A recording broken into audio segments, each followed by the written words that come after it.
Magandang umaga po. Narito po ang mga tampok na balitang sports sa araw na ito.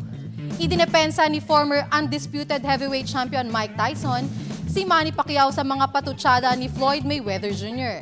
Kamakailan nga ay may mga kumalat na kontrobersyal na larawan sa media si Pacquiao kung saan kinukutya siya ni Mayweather. Ayon kay Tyson ay nananatili pa ring exciting at sensational si Pacman. Dagdag pa nito na hindi umano siya nagsasawang panoorin ang mga laban ng Pinoy ring icon. Sa ngayon nga ay may bago na namang patutsada si Mayweather kay Manny Pacquiao at Coach Freddie Roach.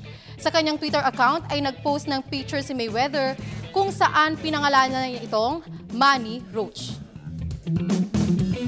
Samantala, binatikos ng mga fans mula sa iba't ibang dako ng mundo ang isinuot na basketball jersey ng mga players sa Christmas game ng NBA.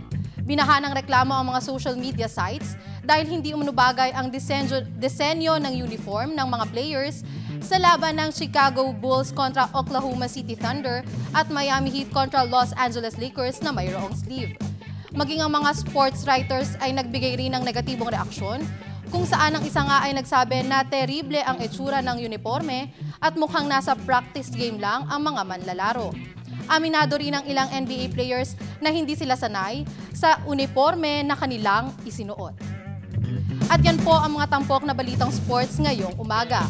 Ako po si Hazel Ansalubon para sa Good Morning Boss.